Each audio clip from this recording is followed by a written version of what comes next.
Salam sejahtera bagi kita semua.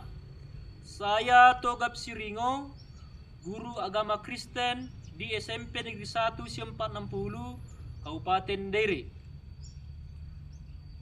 Peserta PPG BIT 1 di Kementerian Agama tahun 2025. Hari ini saya melaksanakan uji kinerja mengajar pendidikan agama Kristen dan budi pekerti di kelas 9 dengan materi remaja di tengah dunia yang berubah dengan model pembelajaran problem based learning menggunakan metode diskusi. Mari kita saksikan.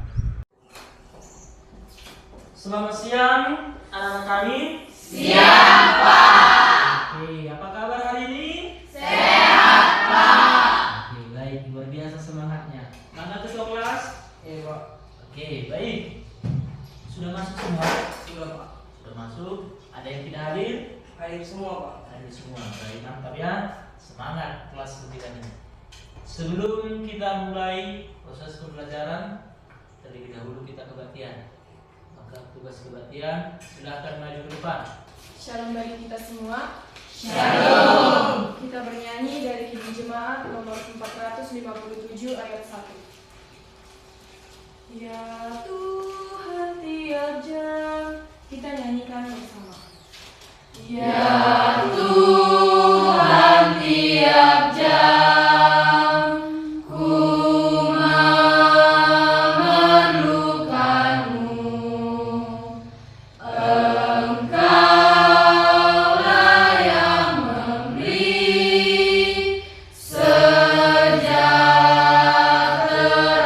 penuh.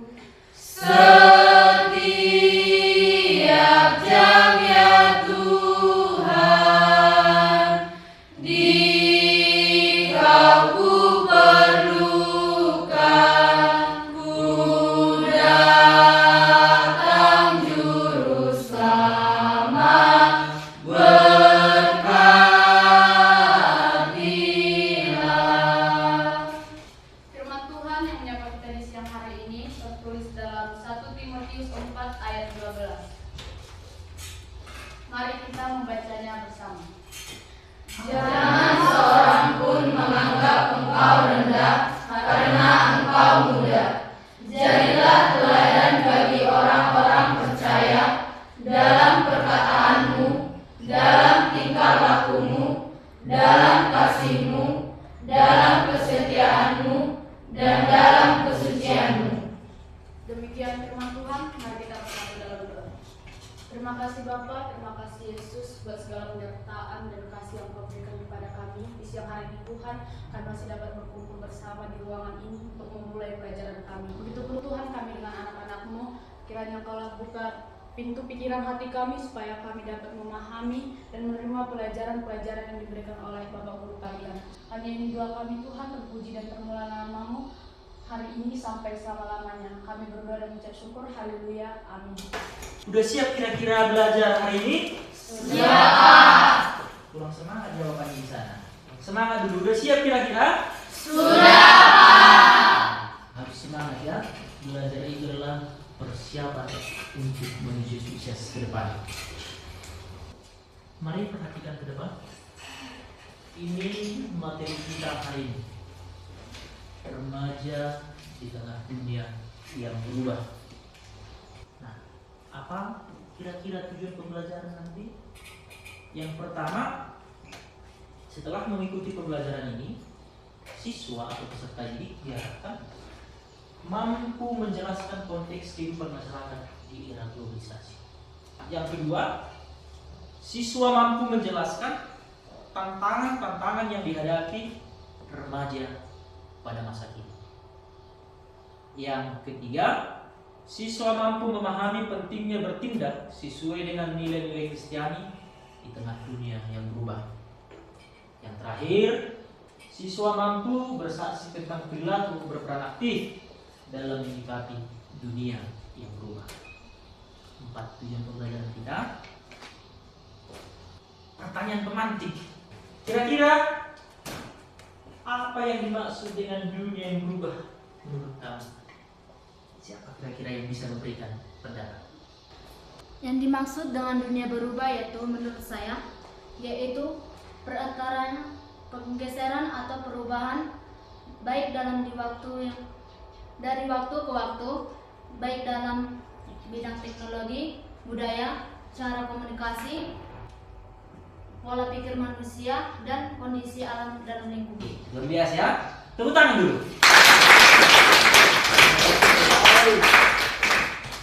Ada kira-kira yang lain memberikan pendapatnya? Oke, silakan Nadia. Perubahan, apa yang dimaksud dengan perubahan? Yaitu perubahan adalah perubahan-perubahan yang sedang saat ini kita alami.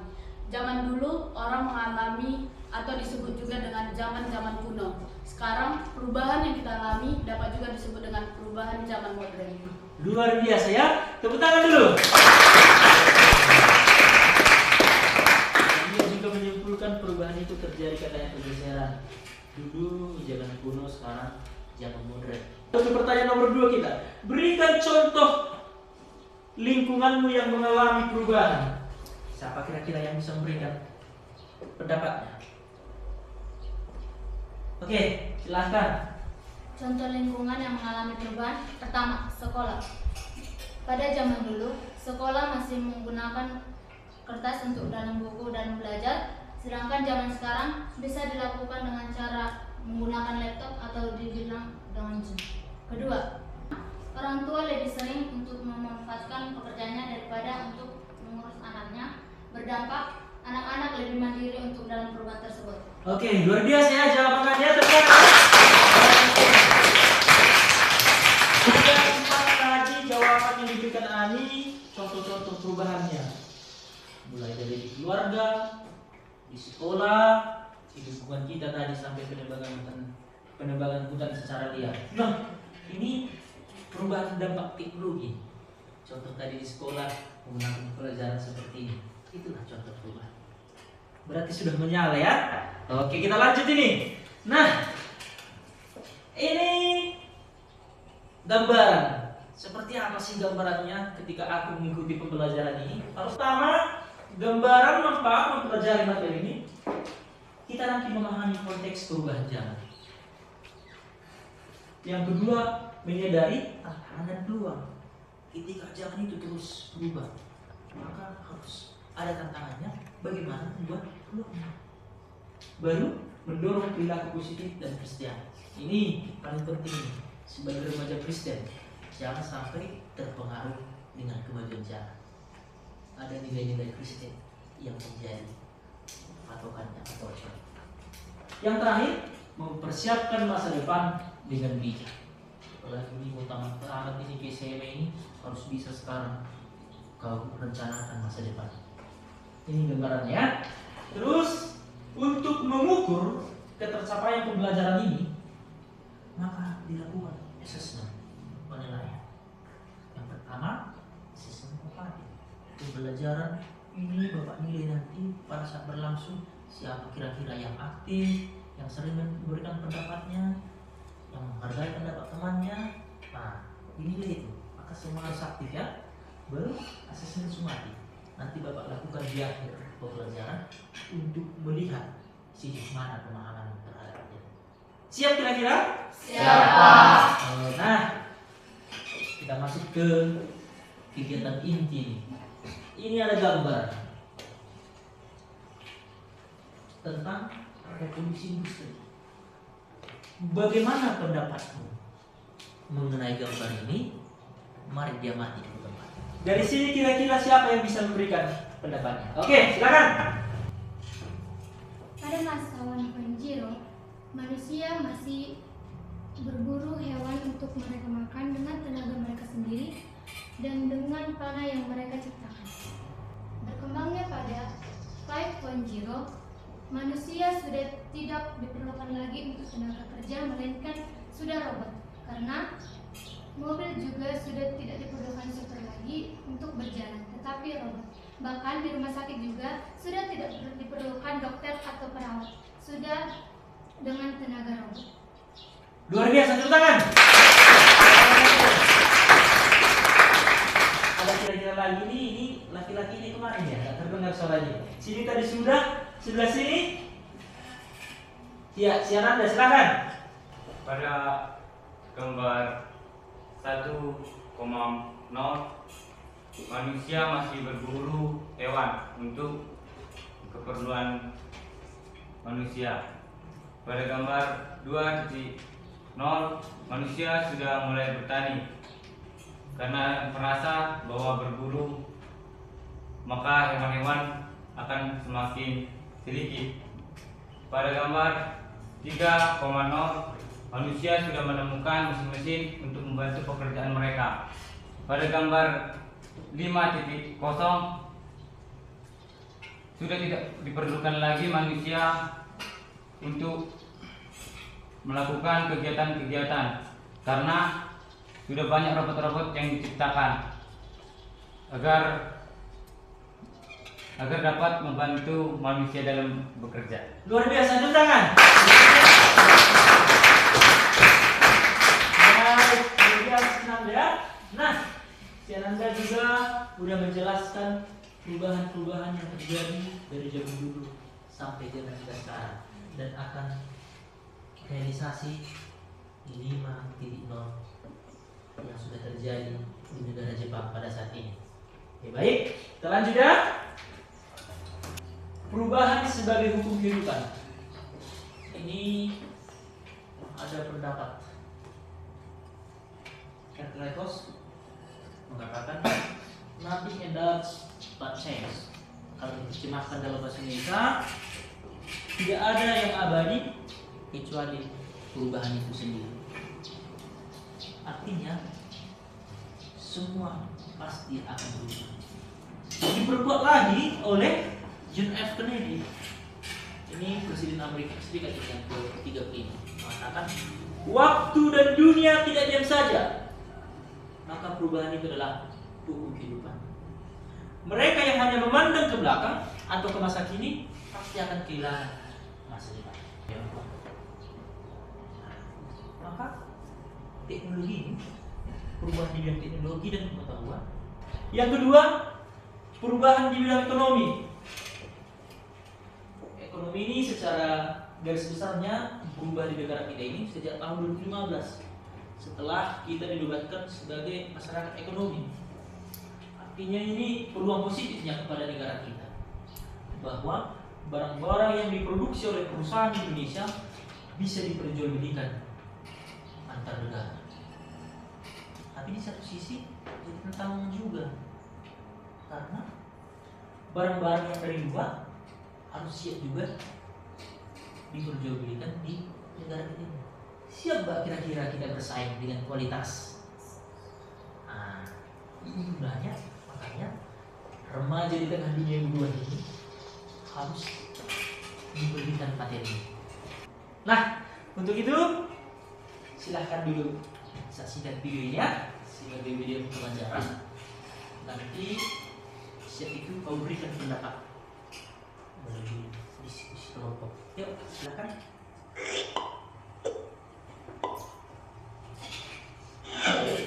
Teknologi manusia semakin berkembang seiring berjalannya waktu menggunakan ilmu pengetahuan yang berbasis modern seperti artificial intelligence, robot, internet of things, dan sebagainya untuk melayani kebutuhan manusia. Tujuan dari konsep ini sendiri adalah mewujudkan masyarakat di mana manusia-manusia di dalamnya. Konsep Society 5.0 merupakan penyempurnaan dari konsep-konsep sebelumnya. Pada Society 1.0, manusia masih berada di era berburu dan baru mengenal tulisan. Pada Society 2.0 adalah era pertanian, di mana manusia sudah mulai mengenal dan cocok tanam. Namun, sebelum kita berbicara lebih jauh mengenai Society 5.0, ada baiknya kita mengetahui apa dan bagaimana peranan teknologi pada Society 5.0 akan mempengaruhi hidup kita. Dengan menyaksikan cuplikan resmi dari Jepang tentang konsep society berikut ini. IoT や AI 技術によって叶えられるソサエティ 5.0 の社会です。Dan juga terhadap Nah, itu dia tadi penjelasan tentang Society 5.0. Sekarang saatnya kita membentuk kelompok untuk membicarakan, membahas diskusinya. Oke, silakan langsung bergerak. Bapak akan membagikan NKPD yang akan kalian diskusikan dalam kelompok kalian. Tentukan siapa ketuanya. Ya, tentukan juga siapa ketuanya. Kelompok 4. Oke. Bagaimana caranya mengerjakan NKPD itu? Lihat dulu petunjuknya. Baca petunjuk. Yang kedua, baca CP dan TP. Yang ketiga, baca informasi pendukung. Ada materi di situ Bapak buatkan. Baru tugas dan langkah kerjanya. Ada pertanyaan paling akhir. Silahkan didiskusikan. Semua harus berperan aktif dalam diskusi. Nah, ya. Kelompok 2 nggak ada. Kelompok 4. Oke, berarti silahkan berdiskusi dalam kelompoknya masing-masing. Amin. Oke, baik.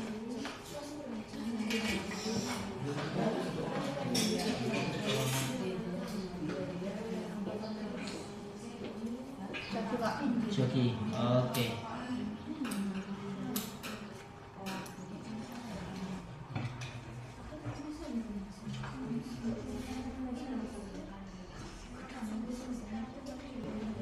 Sudah siap? Siap, Pak. Berarti sudah bisa maju ke depan memaparkan? Sudah, Pak. Oke, baik. Nah, kami berikan kesempatan untuk ke depan kelompok 1 memaparkan hasil diskusinya. Silakan maju ke depan. Kami dari kelompok 1 yang berangkat dengan ketua Ani, anggota Kezia, Nadia, Nika, dan Andrea dengan berjudul Remaja di Tengah Dunia yang Berubah. 1. Sebutkan contoh perubahan.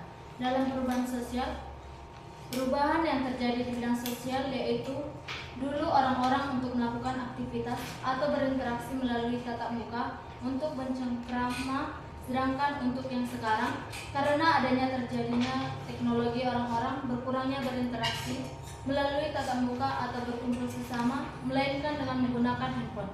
Karena dari teknologi kita dapat memahami dan mempercepat pengetahuan kita tentang ilmu pengetahuan dan memperluas interaksi kita kepada orang-orang yang jauh, dan dapat juga melalui teknologi kita mendapatkan uang melalui aplikasi online. Sekarang kelompok 2. Ya, maju ke depan. Mari presentasikan hasil yang telah kalian diskusikan bersama kelompoknya. Kami dari kelompok 2 akan mempresentasikan hasil kelompok kami yang berjudul Remaja di Tengah Dunia yang Berubah dengan ketua kelompok kali ini dan dengan anggota Yichi, Bensani, Sinar, dan Dwi. Sekian dari hasil kerja kelompok kami. Untuk perhatiannya kami ucapkan terima kasih. Angkat tangan untuk kelompok 2. Luar biasa.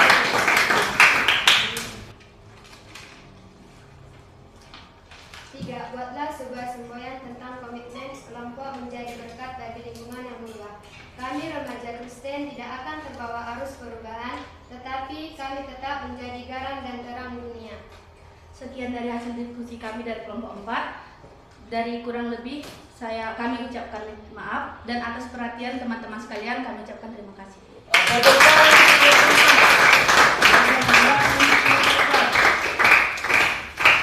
Baik. Sebagai penguatan dari Bapak, sebagai orang Kristen merupakan bagian dari dunia yang harus terus berubah. Maka remaja itu harus pelaku-pelaku dari perubahan tersebut. Bagaimana caranya? Yang pertama, menjadi orang Kristen yang berbeda. Artinya mampu menjadi pribadi-pribadi mencintai Kristus di tengah dunia yang berubah. Dibuka dulu Alkitab. Matius 5 ayat 13 sampai 14. Sudah? Oke, siapa yang sudah dapat? Siapa? Oke, si Lemon dulu, si Lemon. Silakan Lemon, kuat dan tegas. Matius 5 ayat 13 sampai 14 demikian firman Tuhan, kamu adalah garam dunia. Jika garam itu menjadi tawar, dengan apakah ia dihasilkan? Tidak ada lagi gunanya selain dibuang dan diinjak orang. Ayat 14, kamu adalah terang dunia. Kota yang terletak di atas gunung tidak memungkinkan tersembunyi. Sebagai remaja Kristen menghadapi perubahan zaman ini adalah salah satu prinsip menjadi garam dan terang dunia. Perhatian terdepan. Garam dan terang dunia ini berarti yang pertama menyatakan iman. Yang kedua teladani Kristus. Yang ketiga berdampak positif, maka berpengaruh baik bagi lingkungan. Itulah penguatan dari Allah. Sekarang siapa kira-kira yang berani memberikan kesimpulannya tentang ibadah ini? Ini, oke, silakan maju Bang. Menurut saya, kesimpulan dari hasil belajar kita hari ini adalah pandangan hidup dan kebudayaan. Kita sebagai remaja Kristen harus peduli dengan perubahan zaman dan mempersiapkan masa depan dengan sungguh-sungguh. Perencanaan masa depan harus melibatkan Tuhan, sehingga menjadi berkat bagi diri kita sendiri, masyarakat sekitar, dan memuliakan nama Tuhan. Jangan sampai kita terselisih dan tertinggal dalam proses globalisasi. Terima kasih. Tepuk tangan. Kira-kira ada yang menyusul? Oke, silakan maju depan. Kesimpulan yang dapat saya katakan adalah perubahan yang kini kita alami adalah perubahan yang harus kita jalani sebagai remaja yang penuh dengan kepercayaan diri dan memiliki iman adalah kita tetap percaya kepada Kristus dan kita juga tetap menjalankan perubahan-perubahan yang berlaku positif. Apa yang harus kita lakukan? Yaitu dengan adanya perubahan kita harus tetap melakukan hal-hal positif yang di zaman dulu, seperti kita pergi ke gereja dengan membawa Alkitab kita tanpa menggunakan handphone, atau kita juga tetap melakukan ibadah atau tanpa menghentikan atau mengurangi jam waktu kita. Kita juga sebagai anak remaja, kita harus memiliki pribadi-pribadi yang mencerminkan Kristus di dalam dunia yang berubah. Sekian dari kesimpulan yang dapat saya sampaikan. Terima kasih. Dua orang telah memberikan kesimpulannya, maka Bapak menunjukkan bahwa semua yang hadir pada saat ini sudah memahami apa yang telah kita pelajari. Nah, kira-kira sebelum kita akhiri pembelajaran, ada yang ingin ditanyakan? Ya, silakan. Pertanyaan yang mau saya tanyakan, gimana sih Pak, atau bagaimana cara menentukan masa depan remaja sebagai orang Kristen di tengah dunia yang penuh perubahan ini? Oke, luar biasa pertanyaan. Tepuk tangan dulu. Pertanyaan dari Guru Selija, bagaimana sih Pak tipsnya kita sebagai remaja Kristen dalam menggapai cita-cita di tengah dunia yang selalu berubah ini? Seperti itulah kalimatnya. Seperti itu, Pak? Iya, Pak. Sebelum Bapak jawab, ada kira-kira yang bisa menjawab?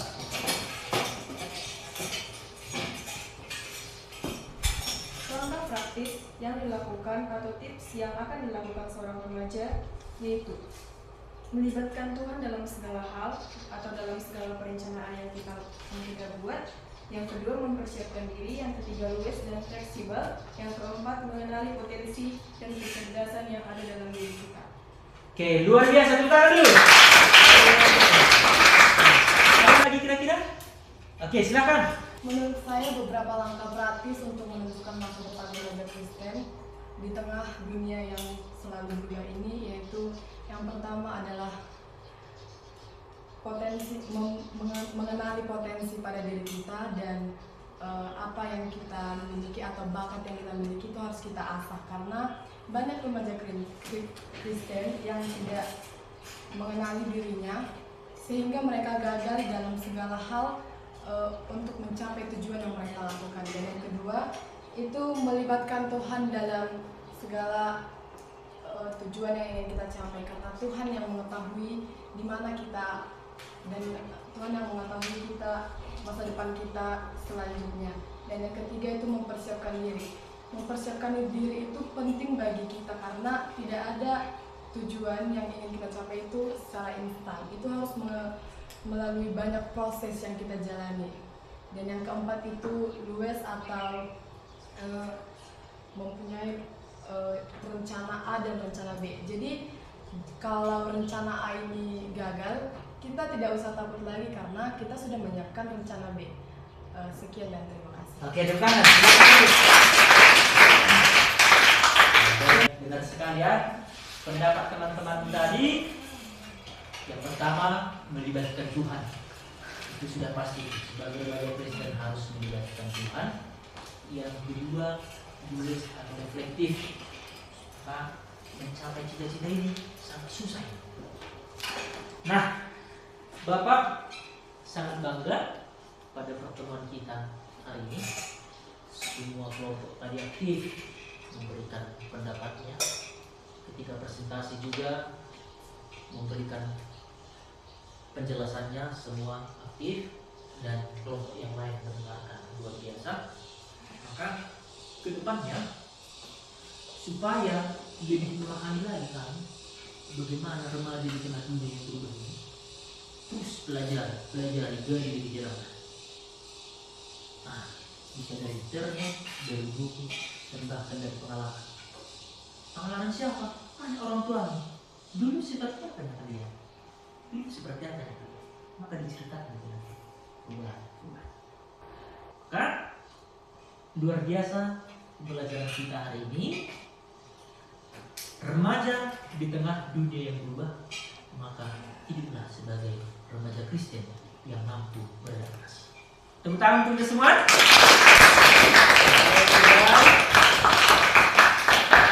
Karena sudah pas waktunya, maka kita akan mengakhiri pembelajaran kita. Tapi tadi Bapak sampaikan ada 2 penilaiannya. Ada penilaian asesmen formatif, sudah Bapak nilai, semua tadi aktif. Sekarang asesmen sumatif untuk mengetahui dan sebagainya.